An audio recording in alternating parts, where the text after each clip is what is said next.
Hello, people, and happy new month to you. The program is the Dailies on Echo Television International, where we look at stories that are trending on our Nigerian newspaper.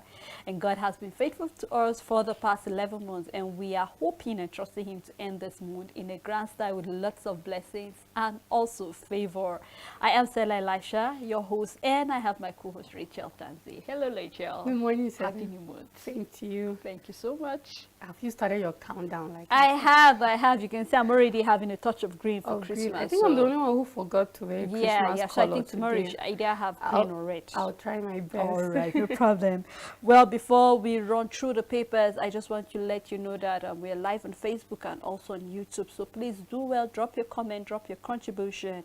And today happened to be the World AIDS Day. It's celebrated every 1st of December.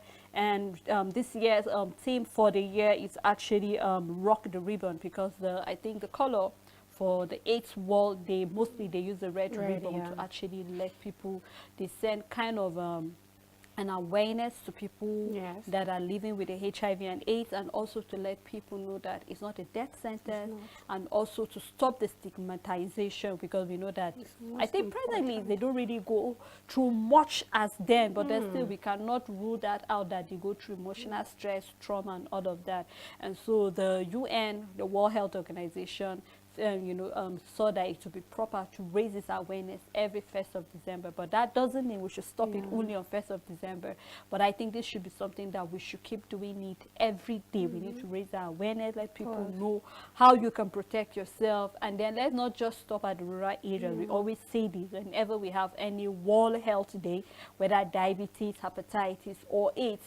I think it would be important that we go down to the rural areas. In as much as we feel that everybody knows what HIV and AIDS is, but you will be shocked to know that there are still parts of the country that are yet to know what all this World AIDS Day is all about. Of course, and when you mentioned stigmatization, I was like, that was one of the part of HIV I felt that was very difficult for a lot of people.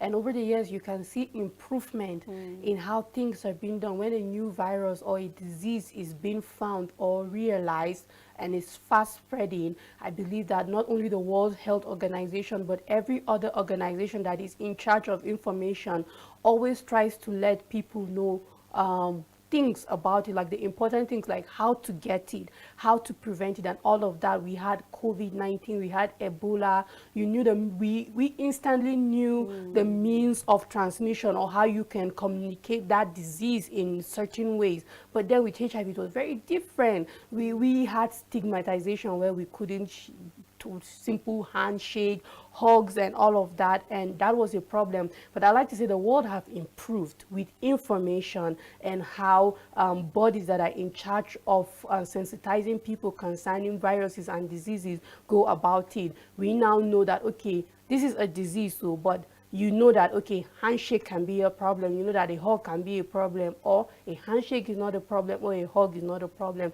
So I want to say kudos to all those who have over the years involved, like made sure that information have evolved to people so that we know what is right and what is wrong, and certain things will not be attached, some stereotypes will not be attached, because when an information is one-sided, there's always stereotypes attached to it and stigmatization. So I want to say well done to everybody and how we've grown and developed to information concerning diseases and viruses, because I believe those who had HIV at the early stage before real information were out, some died because of stigmatization, not even because of the disease. Stigmatization killed a lot of people more than the virus itself. So I want to say well done, and I hope that that will be the trend, because the world is keep growing. Tomorrow we'll wake up and there will be a new virus out there. Who knew there would be COVID-19? Who knew there would be Ebola and every other viruses out there? So yeah, like well done to all of us, and we hope that better will be done in the future. And I know most health centers today, when you go, even though we know for quite a while right now, you could just run a HIV test free of charge. But I know today it will even be much more. So if you're yet to actually take your test, please do well, go to the nearest medical center around you. I believe that the test will be free of charge. Conduct that test, and it's important that you do it after every 6 months, because there's this window period period. So it's important that you get yourself tested and know your status. Let us run through the papers this morning, and let me start with the Voice of Liberty, where we have insecurity. 90% of die-hard Boko Haram fighters dead. This is coming from the federal government. And resident groan as a fuel queue resurface. And we have on the controversial tweet, court remand student who said Aisha Buhari fed fat on poor people's money. This is a story that have been trending all through the week, and we're still keeping our fingers crossed concerning that. Yesterday we saw in the papers where NAS were actually, pleading with the first lady concerning this this person, that's Mohammed Ahmed, that actually, made that tweet. And even though he might not mean well, but this is kind of a warning to people to be very careful of what you say. So we'll keep our fingers crossed to see what the court is going to say about this case, and then we hope that all that is needed to be done will be done at the end of the day. I want to believe that whatever he said wasn't right, but everything that was done was wrong. And two wrongs don't make it right. Because based on the story, we saw it on the paper yesterday where the father said this boy was taken to Aso Rock. That was what the father said, and it was captured on our paper yesterday, and he was tortured in Aso Rock. And I believe that in as much as what he said was wrong, but the way they went about it was very wrong, and we already know that two wrongs don't make it right. A lot of people have said so many terrible things. Does that mean you should go about it that way? There are so many more gruesome tweets than this, or more hate speech than this have gone on in this country. But does that mean we should treat somebody like that? Okay, fine. Let's take our constitution. What does it say? What is the punishment to somebody when they say such? Then perhaps let's go by the laws or by the books and do things the right way. But arresting this child, or this, not the child, this person, detaining him and doing whatever you did to him is very wrong. It's almost like you are doing that because you have power and you wouldn't be questioned. And I believe that it's a very wrong way to go about it. Like, we are not saying he is right for saying what he did or what he said.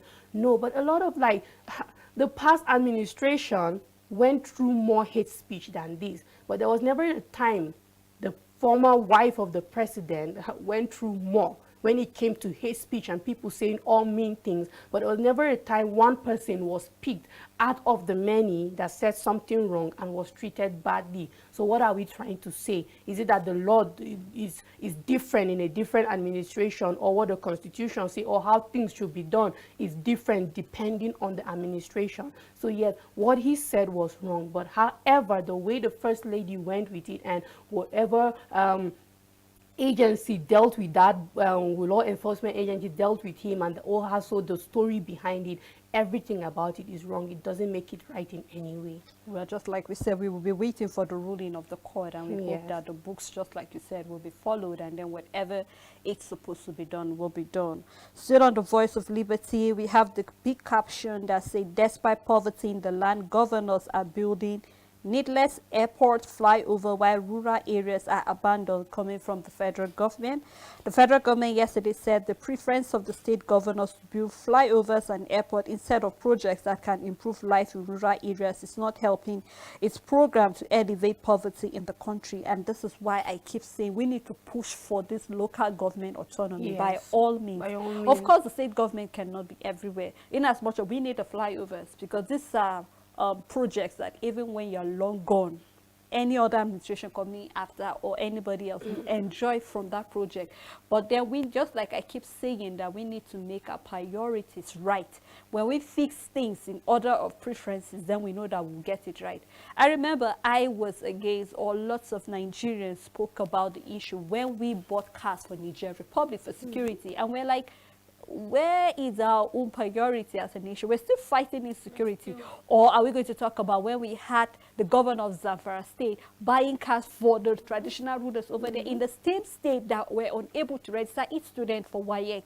Now you can see where we have lots of misplaced of priorities.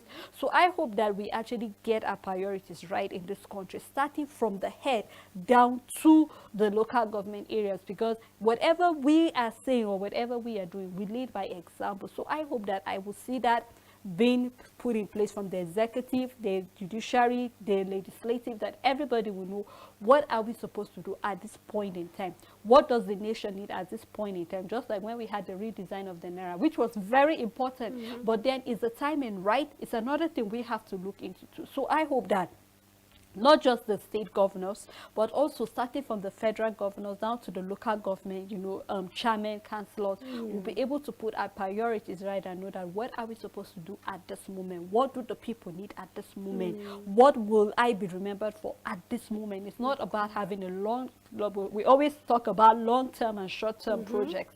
So I hope that we will be able to put everything in order of preferences at the end of the day. Just as you rightly said, the solution, I think the number one solution to this is the local government autonomy, because I'm not giving excuses for the governors. I'm not a governor. I have no personal relationship with them. I'm not giving excuse, but I feel it's normal to see that the government just focuses on where they feel is more important. Misplacement of priority, in as much as it is a good thing, of course. 8 years gone and we're still benefiting from the roads that the former administration created and made available, and we can see here on the plateau alone how development came as a result of these roads. So yes, flyovers might be good and all of that, but then just as the story and the news is taking it, there needs to be attention back to the local government, and the only way that can be done effectively is through this local government autonomy. Because if I am now a local government chairman and I have the autonomy to develop my local government, I will do it well, because that is where I will be seen as competent and credible. True. And there will be growth at the local government level. But when we are waiting for the state is broad as it is, and the government, in as much as it is that duty to focus on everywhere, there will be that laxity. There will not be that 100% focus on every local government. But once there's autonomy for this local government, then there will be focus individually, like by the people in charge of that local government, to make sure that the necessary development is there. So I believe that one of the solutions, which we have stated and is obvious and the highest, should be the local government autonomy. Of course, so look forward to state assemblies, really putting that into law.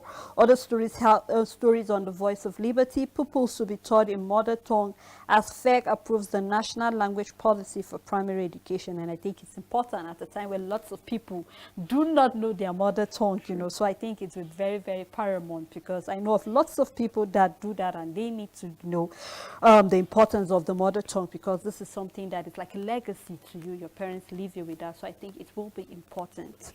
Other stories here, we have Abuja, Kaduna train. Federal government installs CCTV cameras on train coaches. We have the NSCDC fight oil theft in total. This is coming from the commandant. Downside, we have Nigerians will never witness APC beyond 2023, says Atiku. Wife says husband will defeat the Boko Haram and provide scholarships to students. And that's all on the Voice of Liberty. On National Star, House of Reps to probe attacks on INEC assets. Ipezu signs female inheritance bill into law, and that can be found on page 15. And this is a very good one, and I hope that other states adopt it. When we see governors championing new causes that are important, I believe others should follow suit, because the females are not just in one state, and this is a problem that is being faced all around Nigeria. It's still something that our cultural barriers and background have tempered with, which over the years we've seen it haven't helped us in any way. So if things like this should be put into law, it will go along with protecting women and even girl child, as we keep talking about what it's there for us. Is just the education, and this is one of the things we know we face as women in this country. And of course, we can't blame anybody. We're still a very, I would say, conservative country, because we still back on culture a lot. We do a lot of cultural things and we depend, but things like this need to be a law to be able to help women, because over the years we've seen how this hasn't helped in many situations. Still on the National Star, INEC must ensure independence from ruling party, Onayekan warns. Reps okay 308.4 billion naira promissory notes for export expansion grant. And the big story, state governors responsible for rising poverty. And the writer says resources channeled to projects with no direct effects on citizens. And this is coming from the federal government. And you can read all of that on page 2. APC will not last beyond 2023. This is coming from Atiku. No plan to hack fuel price. This is coming from MDPRA, and you can read that on page 10. CBN issues new guidelines for banking license, and that can be found on page 7. And that's all the news on National Star.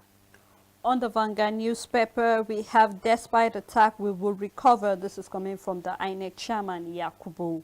Other story, we may start no pay, no work. As to president, that is coming from him. Federal government denies plan to hike petrol price as marketers sell at 235 naira per liter. So I think if we really have to do with that, we also have to make availability of the petrol. Other stories here, federal government nets 2 trillion naira from indirect tax as banks taxes rise to 41.7% to 135 trillion naira. The big story here, hold governors responsible for high poverty level coming from the minister, tax them to tackle poverty, stop building flyovers and airport, governors only functioning at state capital, control lands but not investing in agriculture.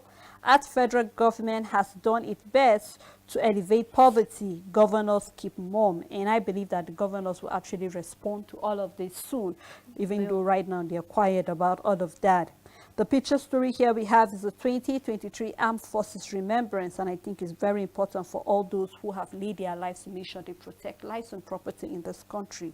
So this should be something that everyone should always remember, and also try to, would I say, give it a time to reflect back on all of this.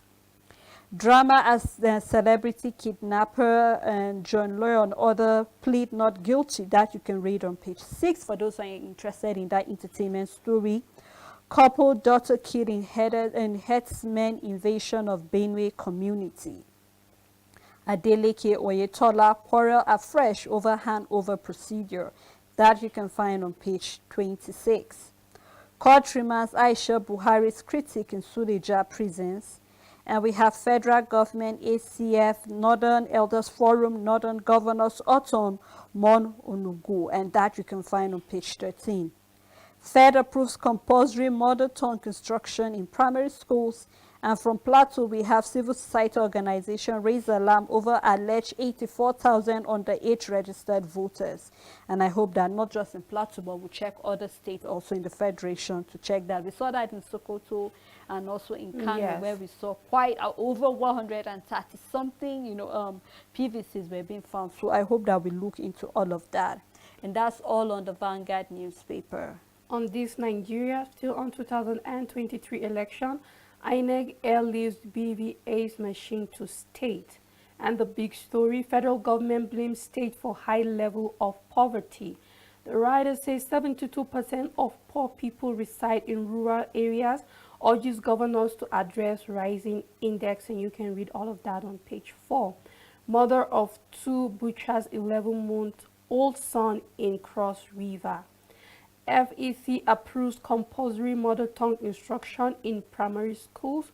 Another downside of the paper, Nigerians express anger, frustration over fuel scarcity. The writer says the situation is biting harder. How much is my salary? Agitated civil servants query, and you can read that on page 12 and 13. We have a picture story where we can see the long queues at the fuel station, and that's all the news on this Nigeria. On this day newspaper, federal government blames governors for level of hardship in country, advise them to tackle poverty and stop building airports and flyover. Silva is saying Nigeria to end import of petroleum product next year, and we look forward to that. So we will keep this in mind and also remind the NNPCL the importance of stopping or to actually stop the importation of petroleum products. Yeah. And we have Nwoko to PDP expel Wike now. Okay, I take that story. Nwoko to PDP expel Wike now. He's no more damage to do. That you can find on page 10. No PVC, no voting in 2023 elections. INEC declares Vote buyers talk won't go scot-free. This is coming from the IG. And we have the EFCC's Tanzania paid out $150 million to compromise 2015 polls. The big story here coming from Sanwo-Olu: I'm seeking re-election on success of my first term. Promises to make Lagos a 21st century success story. And we have a picture story here at the 7th induction ceremony of ICANN that you can read also inside the paper. Osun Assembly urges Adeleke to allow status codes on the local government, that you can find on page 43. And that's all on the This Day newspaper. On Nigerian News Direct, 3 young agri-tech innovators back IUT African Challenge Award. Adeleke orders former government officials to return government properties. Federal government inaugurates National Consultative Committee on Renewable Energy Statistics. And the big story says governors neglect worsening Nigerians' high poverty woes. This is coming from the federal government. And the writer following that says governors only functioning in their state capitals frown against channeling resources to building airports and skyscrapers, laments poverty paradox in oil-rich Bayelsa and then Sokoto. You can read all of that on page 2 of Nigerian News Direct. Shropi refund to offset part of Kwara Sobep local government workers' salary arrears, gratuities from last government. My re-election bid based on achievement, Sanwo-Olu declares as governor unveils campaign brand. FEC approves PPP for satellite internet broadband to fight insecurity. And at the downside of the paper, federal government rolls out enhanced passport in Canada. Stakeholders lament bad condition of roads. 27-year-old Yahoo boy arrested in Ogun for beating girlfriend to death. And I believe that let the police work more. This 27-year-old is just one among the many, and the other victims that are fell into the hands of these Yahoo boys. And this is beating. We have so many ritual cases. I believe that it should be a job also for our law enforcement agency, that nobody should fall into the trap of these people. And I know that everybody needs to be careful, but I know also that there are innocent people who are falling into the hands of these people. So it's a two-way street, and we can't just point the fingers at one side. There are innocent pieces and many in the society that the government really need to look into, and then the law enforcement agency shouldn't sleep on it. And that's all the news on Nigerian News Direct. All right, let's take a look at the Daily Sun newspaper. And we have Ohaneze insists on Peter Obi phrase insecurity in the southeast, that you can find on page 27. 13% derivation areas reform, Akwa Ibom stakeholders tackle Udom, that you can find on page 3. Governors have no power to stop rallies of opponents, coming from the IGP. Ozodima Ayim orders least impediment to free and fair elections. NNPC blames fuel scarcity on bad roads repairs in Lagos. Oil marketers disagree. Well, I hope that we come to a consensus and understand what really is the problem, or what really is the delay, and why we are having fuel scarcity. Not just in one, but almost every part, because even here in the Plateau, there are queues in most of these mega filling stations. So you could tell that it's actually spreading to everywhere. So I hope that we'll do something. If we are blaming the bad roads, we know the solution, right? Fix the roads, and then we'll be able to have free movement of all these tankers to actually, send the fuels in the various depots. Other stories here, we have Abdulrazak Bello Bagudu Ibuze present 189.4 billion, 172 billion naira, 167 billion naira, 157.5 billion naira budget proposals. INEC count losses from incessant attacks gives way out. And on 2023, Owerri leaders back Ozodima for second term, passed vote of confidence in his administration. Federal government slammed governors neglecting the fight against poverty, but preferring to build flyovers and airports instead.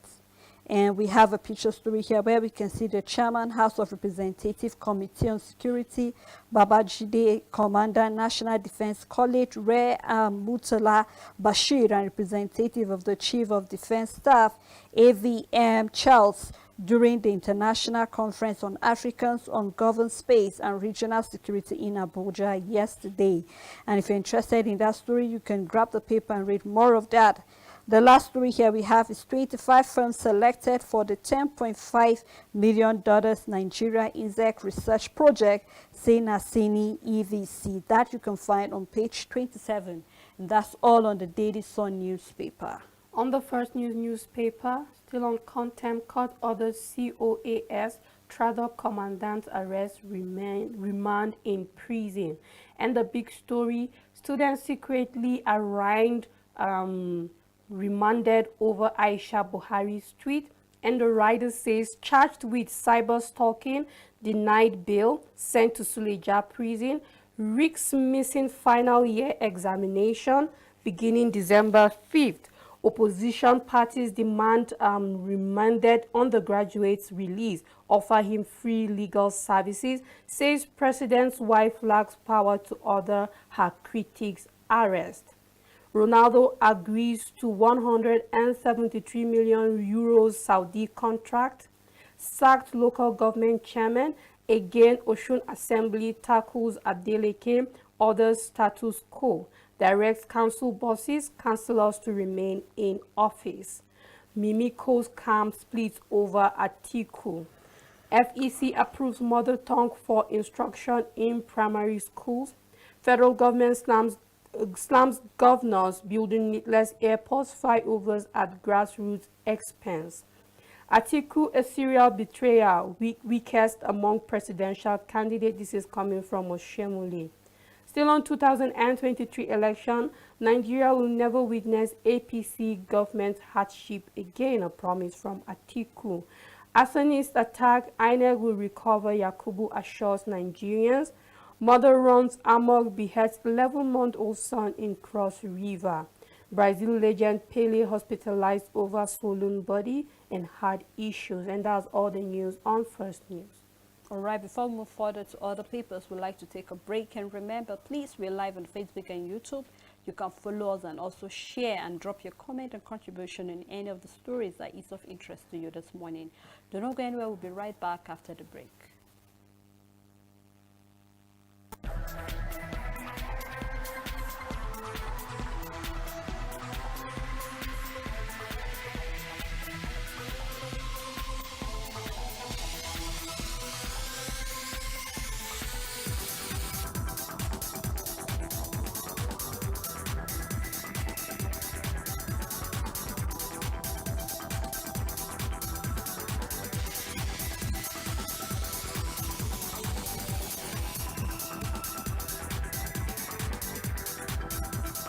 Thank you for staying tuned. The program still is the Dailies on Echo Television International. We have been looking at various stories that have been trending on our Nigerian newspapers, and I remain your host, Elisha Dashom, and my co-host Rachel Sanze is here with me. Thank you, Rachel, for doing that. Yes, please remember we're live on Facebook and YouTube, so we really love to hear from you. What do you feel about most of the stories that have been on the papers today?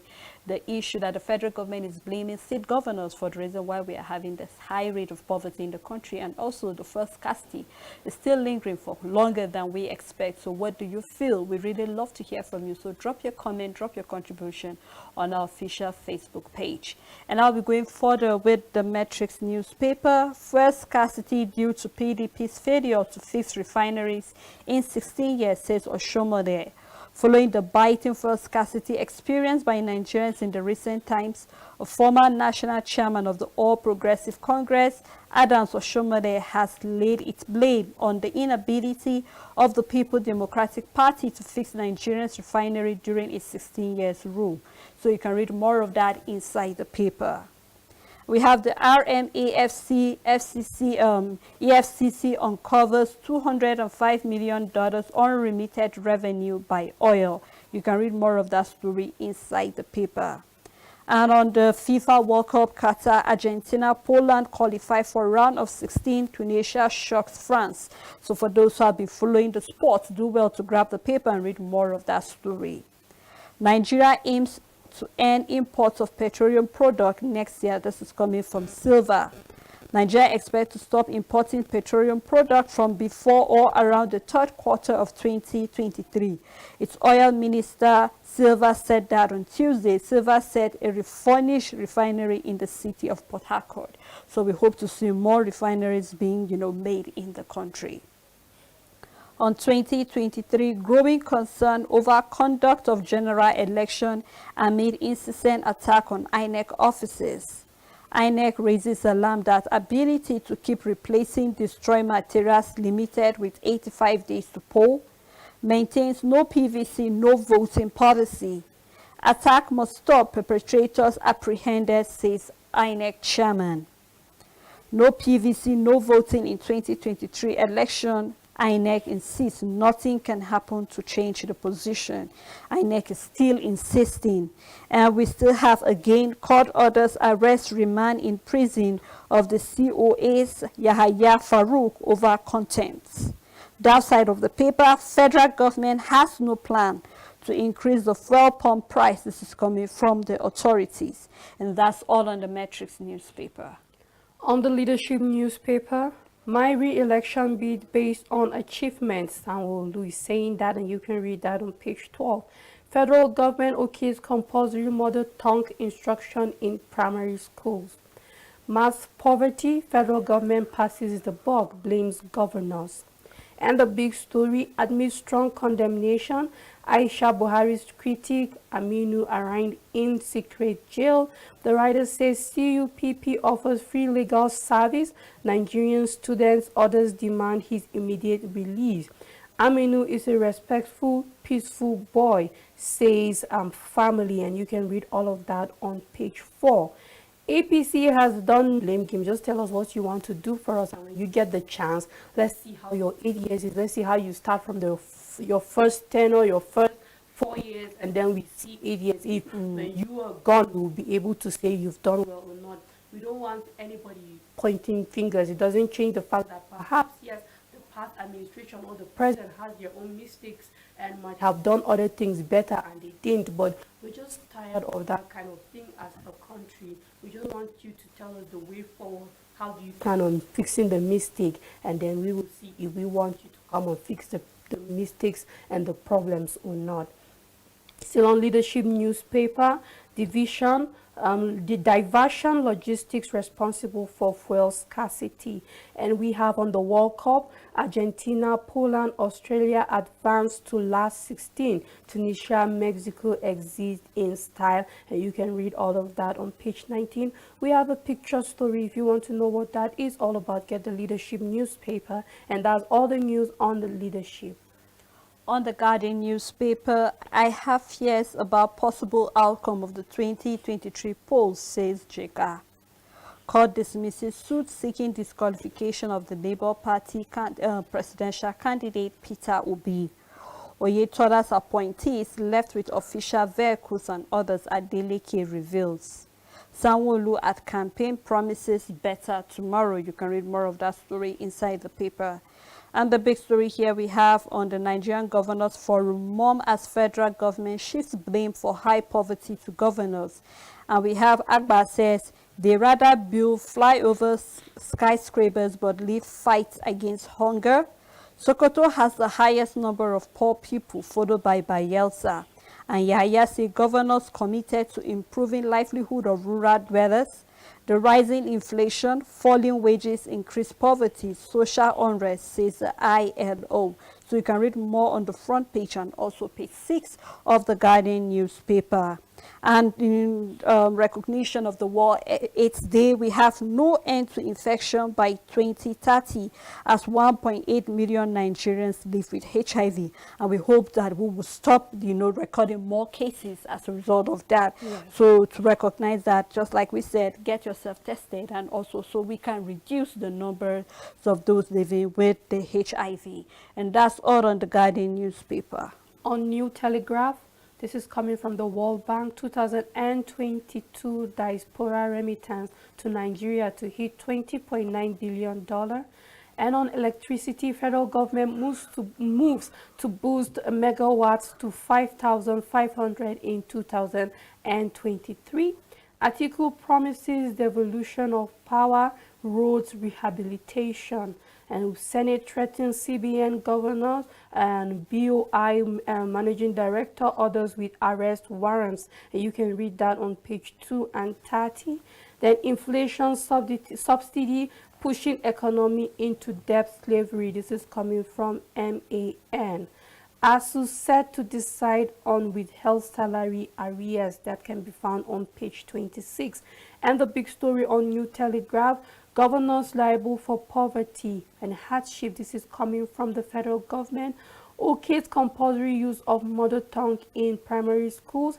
FEC OK 630.1 million naira for contract administration consultancy, and you can read all of that on page 4 and 26.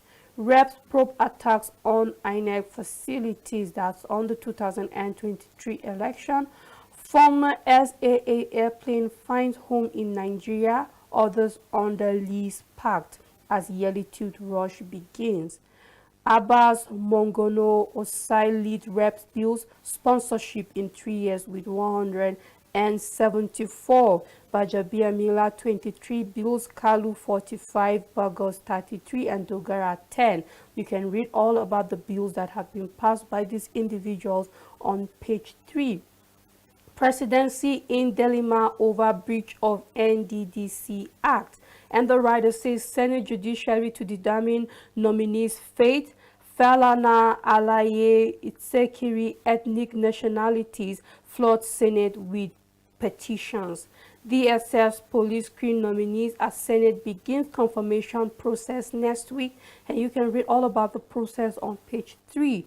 Osun Assembly overrides Adeleke's directives, orders local government bosses and councillors to remain in office. And you can read that on page 4 and 29. Another downside, we have studies, potatoes can help you lose weight. If you are interested in losing weight with potatoes, read that story on page 26. And that's all the news on New Telegraph.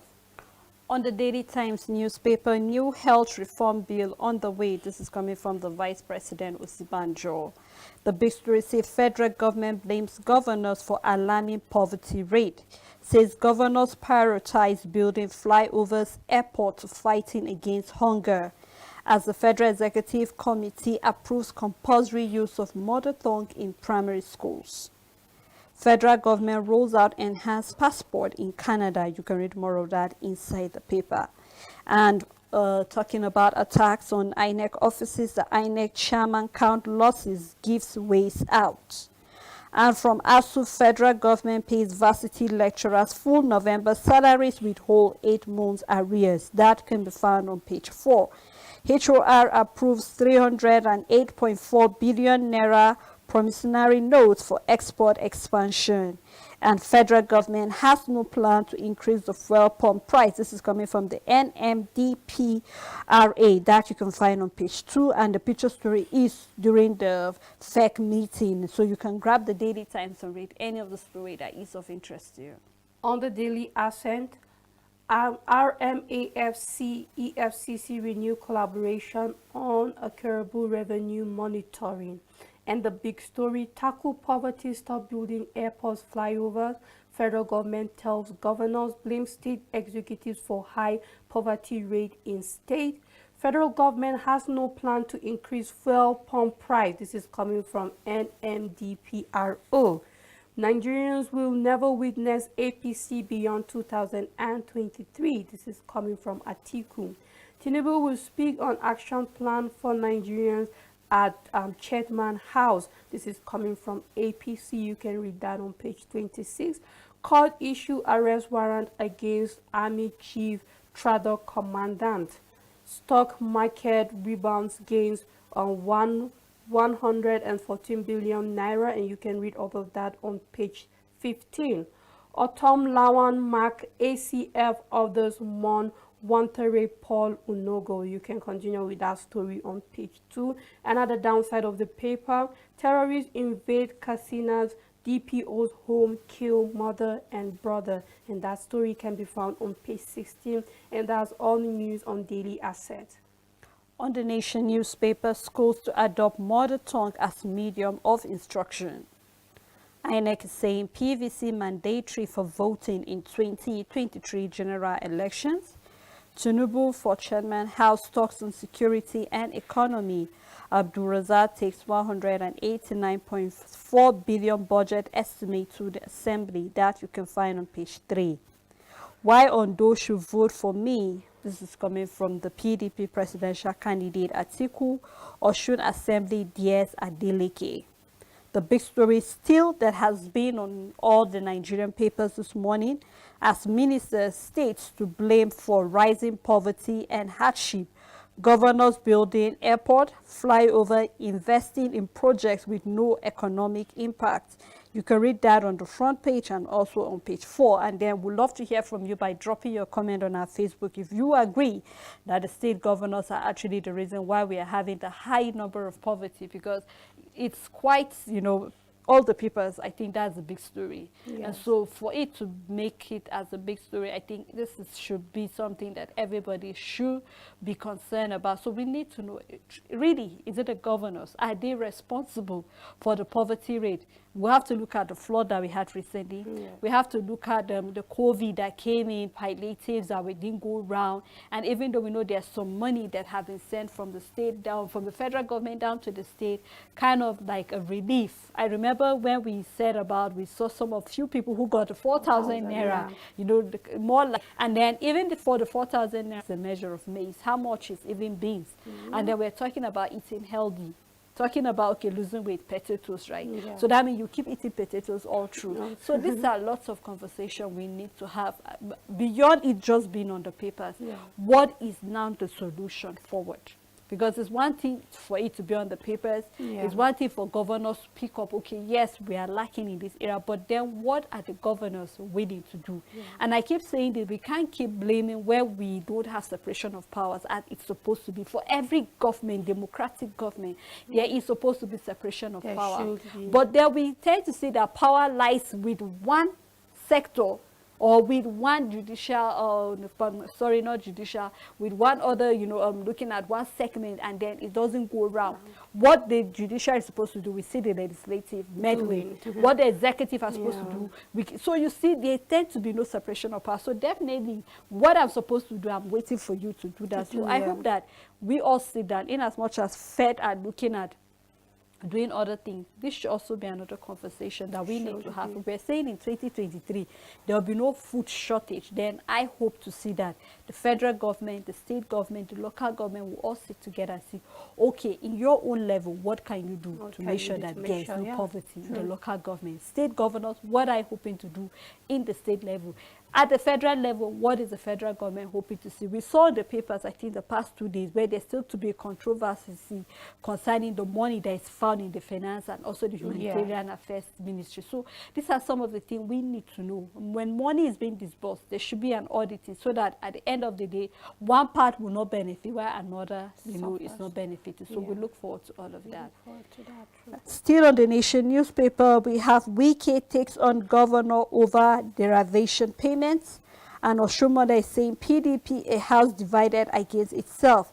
Atiku battle weary party rattle in states. And the picture stories here we can see is Governor Sanwo-Olu while talking about his campaign and re-election. Lagos governor remanded over rape and mother beheads daughter. That you can find on page 3 of the Nation newspaper, and that's all on the Nation. On Nigerian Tribune, train users worry as details of new fares leak. We are not aware. This is coming from the NRC. FEC approves more rising poverty, accuses them for preferring to build flyovers airport to combating hunger. But if you want to know more of that, you can find it on page 3 of Nigerian Tribune. Lecturers get full salary for November as federal government withholds 8 months arrears. Court remands medical doctor in prison over alleged sexual assault. That can be found on page 2028. NANS declare protest over unofficial increase of PMS pump price, and that you can read on page 2. Nigeria has highest malaria prevalence in children. This is a report, and the government should look into it, and every other person should look into it, and you can read that on page 12. And that's all the news on Nigerian Tribune. Other former officials to return government property within 48 hours. My re-election bid based on achievements coming for build needless infrastructure at the detriment of masses. FEC OK's compulsory teaching of mother tongue in primary schools. Buhari wasted Nigerians 7.5 years. Atiku laments. And then we have Nigeria's free trade zone attract investment worth over $30 billion. You can read more of that on page 6. Student who criticized Aisha Buhari sent to prison. Follow up that story on page 6. And bet to increase power supply to 5,500 megawatts in 2023. INEC debunks claim that the electorate can vote without PVC and leads Monarch Security Agency communities to protect facilities. Downside, we have again NCC warned against use of counterfeiting non-type approved phones that you can find on page 7, and that's all on the Daily Independent. On the Punch newspaper, INEC gears up for election in Northeast, deploys BVAs. Government pays ASU November salary and withholds arrears. Federal government blames governors for rising poverty. Edo Akwa Ibom differ. Dons back federal government policy on mother tongue teaching. And the big story is on fuel scarcity. No planned price hike, says federal government. Q spread. The writer says there will not be fuel price hike during yearly tooth period, says the government. DPRA assures motorists and current stock can last for 34 days. Government can't continue subsidy amid diversion. This is coming from the NNPC source. And I'd like to say that in as much as the government is promising us that there won't be a hike in the fuel price, as long as there will be scarcity, there will be a hike in the price, because you will no longer be in control of it as the government, because what you stations, these are business people. All the fuel stations we have are not owned by the government. We just have few, which is the NNPC mega filling station, and they're not much compared to the other fuel stations that we have around. So as long as there is scarcity of fuel, automatically there will be a hike in the price. Even if it's not coming from the federal government, it's coming from these owners of the fuel station and black market people, because a lot of people wouldn't rather choose to go to the black market, that's the roadside people selling fuel, than going to a fuel station, making a queue that you're not even sure if you will get the fuel at the end of the day. So I believe that what the government should assure us is the availability of the fuel, not the fuel price, because in the end it doesn't matter. If the fuel is not available, there will be a hike in price, and then they are not in control about it, because they don't follow to this fuel station and know how much is being sold. And because of the scarcity, people would buy at whatever price is being sold to them, because it is what about the rest of the month? We are still going to work, and life will continue even after the Christmas celebration. So the government should promise us availability of the fuel, not the hike in the price alone. Still on the Punch newspaper, Adeleke alleges Osun government vehicles missing, issues ultimatum. And we have Anop hunter mistakes man for antelope, shoots him dead. Aisha Buhari Twitter critic remanded in prison, and you can read that on page 8. And that's all the news on the Punch newspaper. Well, thank you so much, Rachel, for doing this with me. Thank you to all the crew members. Thank you to our followers. Thank you to the executives and everyone that always makes sure that this program comes live on air. Thank you so much. Until we come your way again, do have a blessed day and happy new month again.